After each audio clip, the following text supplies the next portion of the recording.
Oi gente, e aí, como vocês estão? Tranquilos? Bora pra mais um react no canal. Aqui quem fala é o Lucas e a gente vai estar conferindo mais um vídeo do nosso querido Narrativando, que eu particularmente achei bem interessante o estilo do vídeo dele, analisando a narrativa do nosso querido Oda. Espero que vocês também estejam curtindo e dessa vez a gente vai conferir One Piece, Navegando na Grand Line, análise narrativa da parte 3. Lembrando, nesse dia que eu tô gravando esse vídeo, eu acabei realmente o último episódio do arco de Thriller Bark. Eu vou entrar acho que em 2 episódios ali que são fillers e depois eu vou entrar em Sabaody. Então eu vou trazer até as análises que ele fez até o arco de Thriller Bark, beleza? Conto com o apoio de vocês para eu estar trazendo mais vídeos dele, porque eu acho muito interessante e eu espero que vocês também estejam gostando. Se você está gostando, comenta aí, beleza? Então, se você já é inscrito no canal, por favor, deixa aquele like no vídeo porque ajuda demais na divulgação. E se você ainda não é inscrito, seja muito bem-vindo. Inscreva-se, ative as notificações e receba vídeo todos os dias, beleza?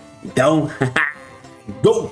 Preparadas, senhoritas e senhoritas? Então, bora conferir One Piece, Navegando na Grand Line, análise narrativa, parte 3 do nosso vídeo Narrativando. Go! A Grand Line. Depois de 100 capítulos, finalmente a aventura começou de verdade. Será que valeu a pena esperar tanto? Será que as primeiras Grand Line são dignas do hype que o Oda criou? Quer descobrir tudo que o Oda fez de certo e de errado nessa parte?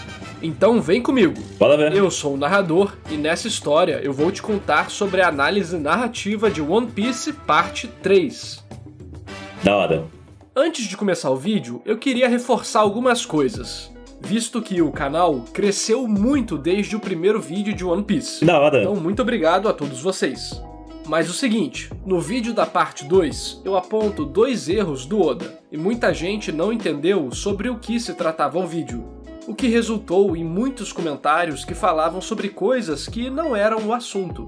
Esses vídeos não analisam a história, narrativa a dela, se algo faz sentido de acordo com a personalidade do personagem ou qualquer coisa do tipo. Por mais que às vezes eu toco nesses pontos para dar uma sustância no vídeo, não é o foco. O foco da análise narrativa é a escrita da história. Ou seja, como o Oda escreve One Piece de acordo com as regras da escrita, onde ele acerta e onde ele falha. E uma das falhas que eu comento no meu vídeo 2 é que o Sanji defende a Nami em uma situação absurda. É verdade. Vamos rever a situação. É verdade, mano. A Nami diz pro grupo dos Chapéus de Palha que ela esfaqueou o Usopp, roubou o tesouro do Luffy, tava enganando ele o tempo todo e faz parte da gangue do Arlong, mostrando a sua tatuagem, além de dar uma tirada com a cara deles. Nesse ponto, o Zoro decide engrossar pra cima dela, e do nada o Sanji se põe na frente. Não faz sentido, velho. Ela é uma mulher indefesa, nem sequer ligando pra gravidade da situação que eles se encontram. Muitas pessoas comentaram que isso faz sentido com o personagem do Sanji. Beleza. E isso tem a relação com o passado dele e com a sua criação, que vai ser explicado lá no capítulo 500 e alguma coisa, ou algo do tipo. E tudo bem, isso pode ter sentido pro personagem e pra história, mas não faz sentido pro roteiro. Sabe por quê? Naquele momento. O processo de escrever uma história é basicamente preparar o leitor para algo e então entregar uma recompensa. Por exemplo, a gente tem um monte de informação dizendo que o Zoro é brabo, mas ele tá preso no pátio da base da marinha. Pior. Até que depois de muito sufoco, ele é solto e mostra as suas habilidades, entregando pra gente uma boa recompensa narrativa. Em nenhum momento essa característica do Sanji é trabalhada do jeito necessário pra ter uma cena desse jeito. Ela aparece 2 vezes na história, quando ele baba o ovo de uma mulher que tava com full body e quando ele dá comida boa pra Nami e ruim pros homens. Sim. Ou seja, foram cenas de pouca importância dentro do enredo e verdade. foram usadas como uma piadinha que construía uma pequena parte do personagem. Quando o Sanji interfere tão fortemente do lado da Nami, e ainda chamando ela de indefesa, temos um momento de alta importância que aparece de surpresa, se baseando em uma característica do personagem que, até esse momento, não fazia parte dele de maneira tão forte. Lembra que pra você que acompanha One Piece há 10, 15, 20 anos, faz sentido. Isso pode fazer parte do personagem, e você não vê ele sem isso. Mas pra quem nunca leu o mangá e começou agora, que é o meu caso, é uma mudança muito brusca que acontece. Então, por isso, essa cena é narrativamente ruim. E a segunda cena é sobre o quarto da Nami. O primeiro problema que eu vi no argumento da maioria das pessoas que vieram muito revoltadas discordando de mim é que elas falavam do anime, enquanto no vídeo eu deixei muito claro que estava falando do mangá. Verdade. Mas, reforçando o ponto, isso é uma análise técnica da narrativa. No mangá, o quarto dela não é apresentado antes, só naquele momento. Narrativamente, não importa se a Nami passou 10 anos ou 1 segundo ali dentro. Como o quarto é apresentado literalmente no momento que o Luffy chega, não há tempo para o leitor se importar ou conectar emocionalmente com aquele quarto. Faz sentido, literalmente, mano. Ele aparece e desaparece em umas 3 páginas.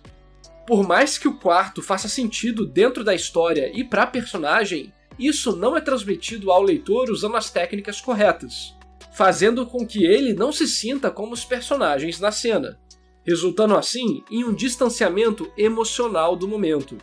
Tanto essa cena foi fraca no mangá, que no anime fizeram o quarto e os flashbacks aparecerem antes. Independente do Luffy ter feito aquilo no instinto, da Nami ter sofrido ali, independente de qualquer coisa, por mais que faça sentido dentro da história, que seja coeso dentro do mundo, narrativamente é uma cena sem o impacto que poderia ter tido, por simplesmente o leitor não ter tempo de se conectar com a situação. Com isso fora do caminho, vamos pro assunto desse vídeo. Bora! E lembrem que eu também nunca li ou assisti One Piece antes. Bora! Sem spoiler nos comentários, por favor. Hoje eu vou analisar o mangá, do capítulo 106 até o 154. Beleza. Ou seja, do início de Whiskey Peak até o final de Drone Island. Bora lá! Acho que a primeira coisa que podemos notar narrativamente é como o Oda prepara situações bacanas. Durante a viagem deles, o Zoro fica dormindo o tempo todo, inclusive em situações de vida ou morte. Enquanto você lê isso, é até uma situaçãozinha engraçada, que gera interações legais e fala um pouco sobre o personagem, sem a necessidade de texto. Sim. Esses pequenos pontos, quando feitos em uma obra que tem uma base bem sólida, criam um baita tempero, que deixa tudo muito vivo. São sacadas muito boas que, além de proporcionarem momentos legais, preparam o terreno para o futuro.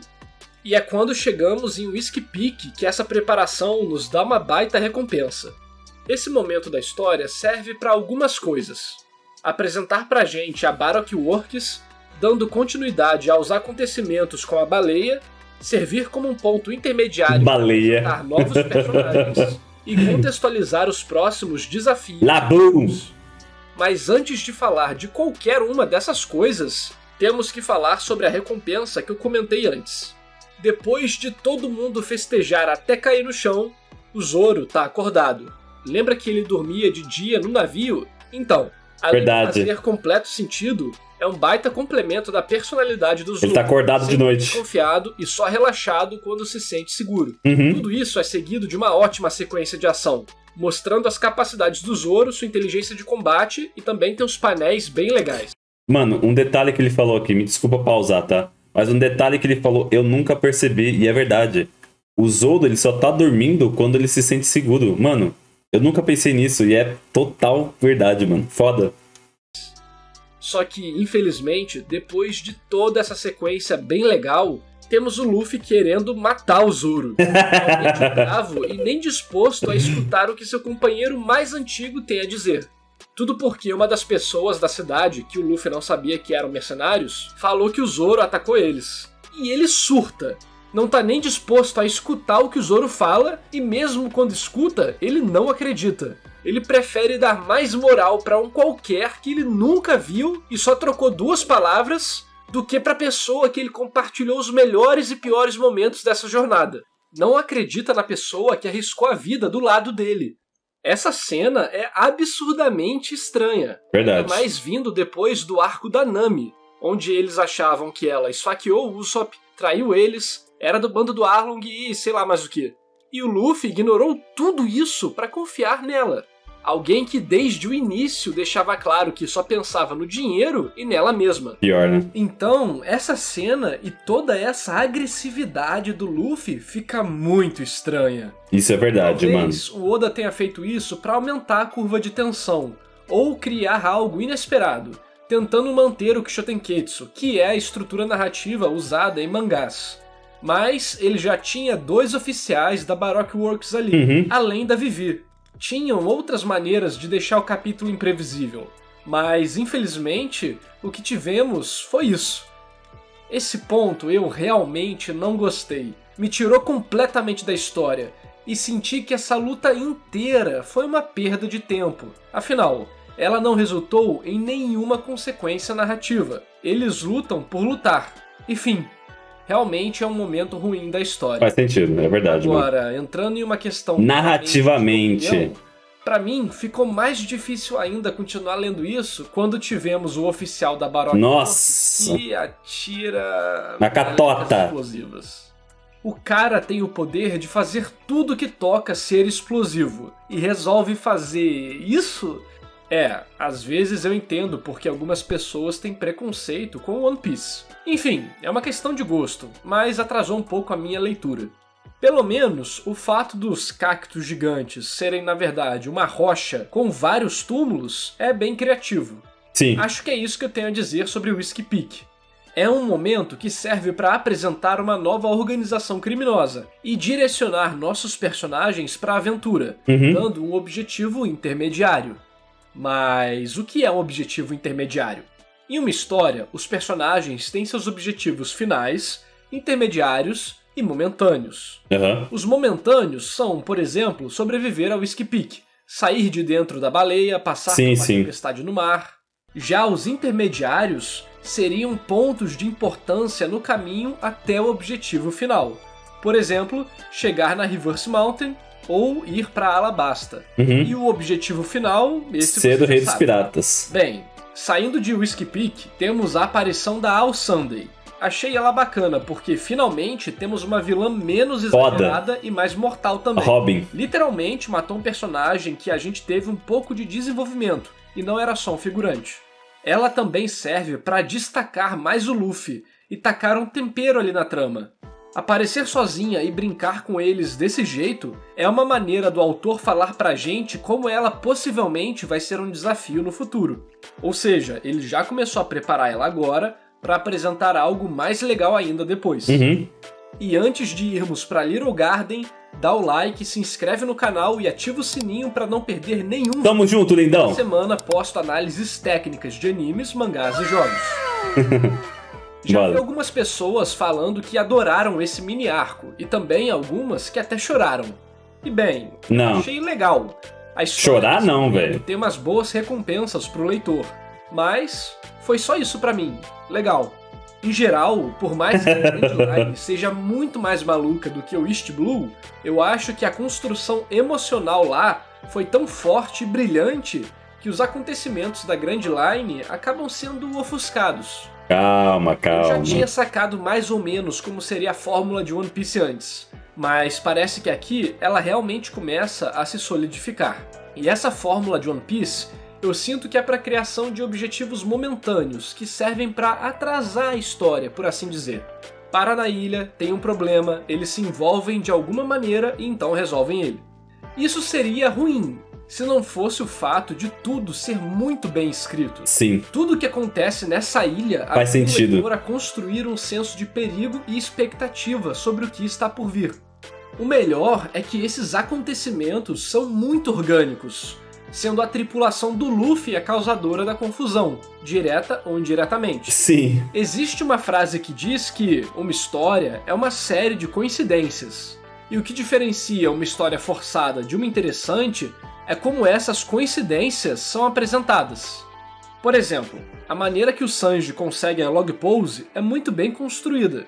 A situação só acontece porque, ao chegar na ilha, a interação dele com o Zoro gera a competição e a separação do grupo.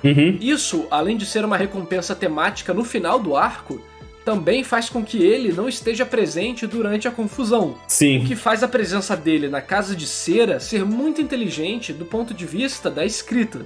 Olha como a coincidência é bem apresentada. Por estar separado do grupo, ele encontra a casa que o Mr. Tree fez. Casa essa que faz sentido com o personagem, sempre preocupado de certa maneira com a sua classe e luxo. E ao estar lá dentro, ele recebe a ligação do Mr. Zero. Agora me diz, quais as chances dele estar no lugar certo, na hora certa para atender aquilo?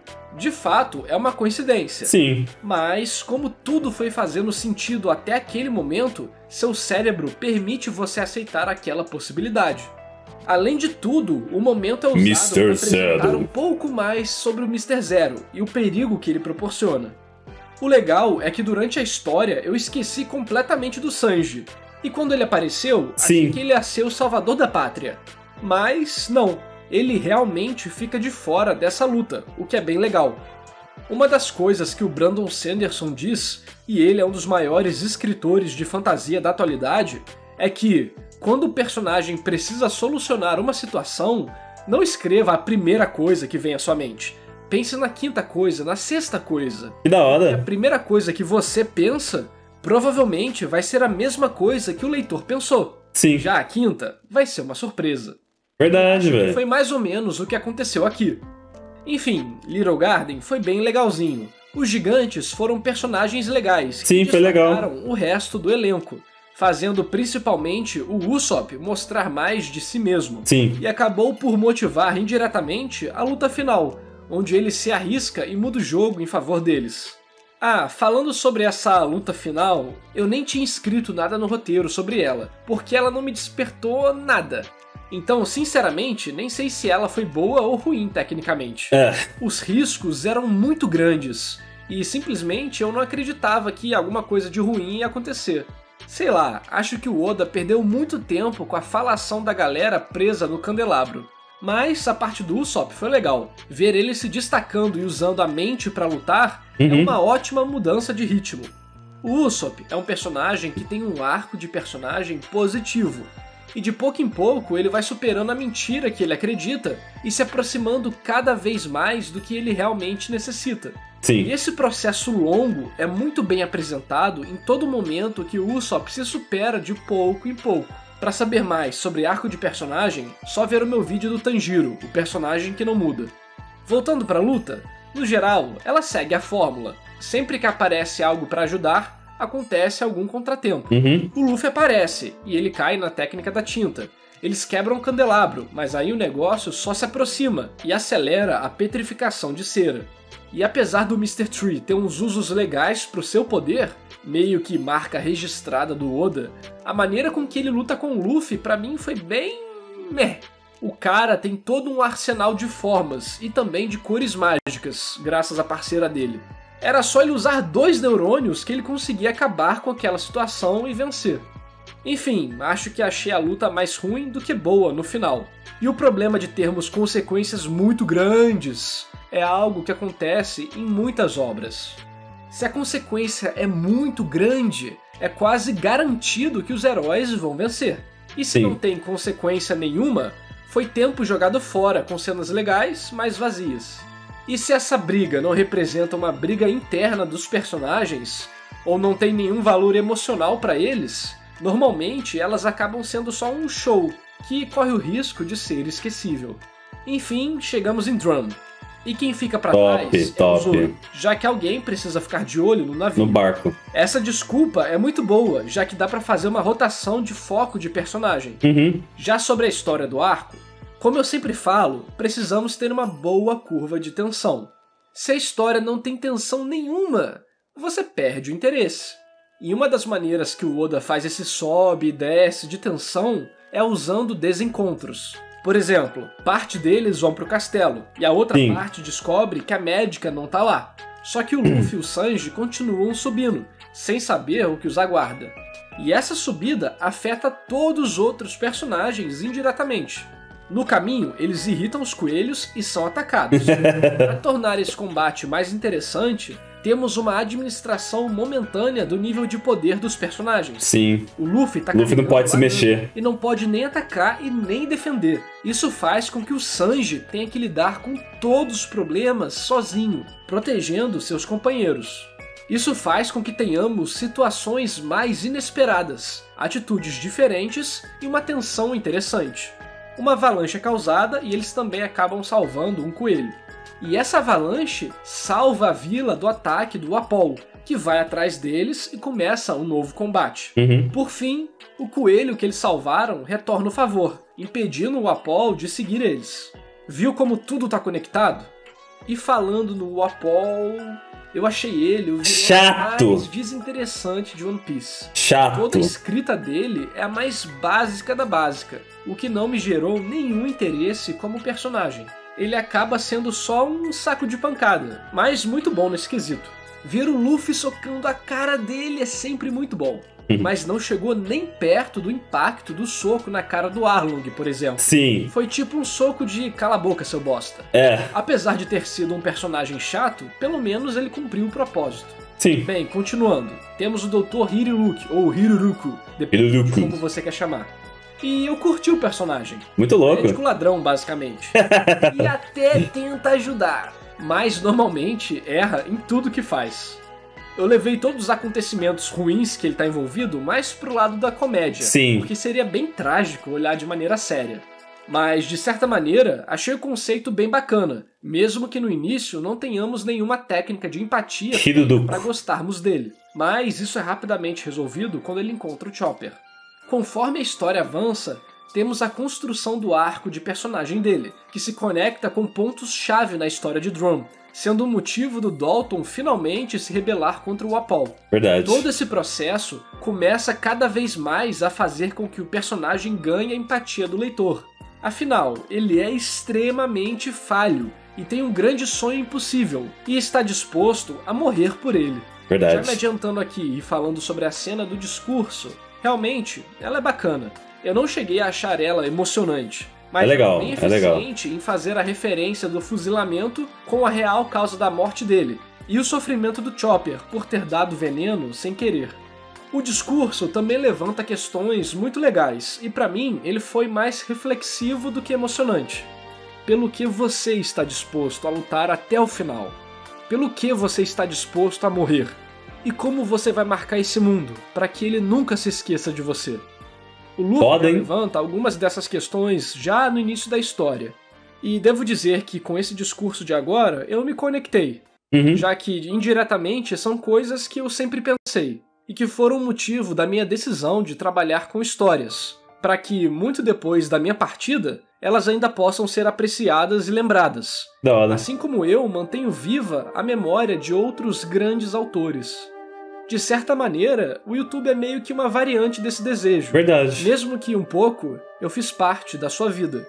E das outras 43 mil pessoas inscritas nesse canal. Foda. E recebendo tantas mensagens de agradecimento por eu ter ajudado em diversos pontos, eu sinto que, de pouco em pouco, eu dou um passo mais próximo dos meus objetivos. Mas não sem sacrifícios. Eu não tenho a minha vida feita ainda. Infelizmente, não tenho a minha independência. Eu sei como é. Eu trabalho muito aqui no YouTube e ele paga muito pouco. Durante a faculdade inteira, eu vi os meus colegas voando, pessoas incríveis com habilidades mais incríveis ainda, enquanto eu fazia esforço para caminhar. Mas talvez, só talvez, com pequenos passos dê para se chegar longe. Porque isso, o canal e todos os meus outros objetivos, são coisas que eu estou determinado a fazer e marcar minha presença. Então esse discurso para mim foi mais uma reflexão do meu próprio passado e presente do que um momento focado naquela história. Isso não significa que é ruim, ou bom, melhor, pior. Significa que a história conseguiu criar um peso emocional que me fez refletir. E pra mim, quando uma história faz você refletir de verdade, ela dá um passo à frente das técnicas narrativas. E já começa a se aprofundar em questões filosóficas do próprio leitor. E isso é incrível. Enfim, toda essa cena amarra diversas coisas. O arco do personagem, o arco do Chopper, o arco do Dalton, o futuro dos Chapéus de Palha e o futuro de Drum. Tudo porque ele era um médico horrível, mas que realmente queria curar as pessoas. E, como um bom médico, não podia deixar adoecer o coração do seu filho. E assim resolveu tirar das costas do Chopper a sensação da responsabilidade pela sua morte. Ai, coisa linda! O arco do Chopper também é muito legal. Temos as clássicas técnicas de empatia. Sofrer violência, ser abandonado, estar completamente só, enfim, já falei sobre tudo isso no meu vídeo sobre a arte de apresentar personagens. A aplicação dessas técnicas faz querer ver ele sair dessa situação, dando motivação para continuar lendo. O arco do Chopper é claramente um arco de mudança positiva, onde ele quer ser aceito por todos, mas que a verdadeira aceitação que ele precisa é dele mesmo, e talvez se estenda às pessoas que ele ama. Essa questão dele ser aceito, reconhecido ou visto pode ser até percebida da maneira cômica que ele se esconde das pessoas, deixando só uma pequena parte do corpo dele escondida e mostrando todo o resto. Mesmo quando ele tenta se esconder, ele quer ser notado. Pior, né? Também vale pro fato dele não aceitar elogios, mesmo ficando obviamente feliz em receber. Tudo bem que boa parte do arco dele se resolve dentro da própria Ilha de Drum. Sim. Então, tô curioso para saber como o Oda vai trabalhar isso, além do sonho dele de querer descobrir uma cura para todas as doenças.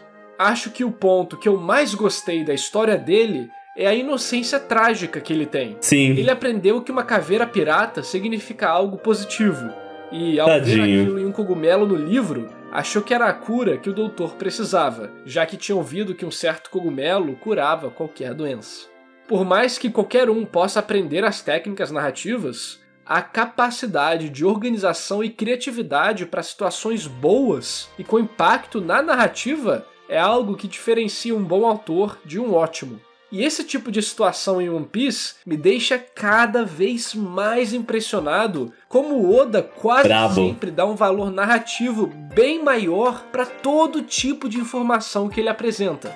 Existem muitos detalhes nesse arco, mas eu não vou conseguir cobrir tudo. Por exemplo, alguns paralelos narrativos entre o Apol e o Chopper, tipo ambos lutarem mudando de forma, ou como o Oda começa a apresentar as peças grandes do jogo no flashback do Dalton, o nome Barba Negra ser cada vez mais presente.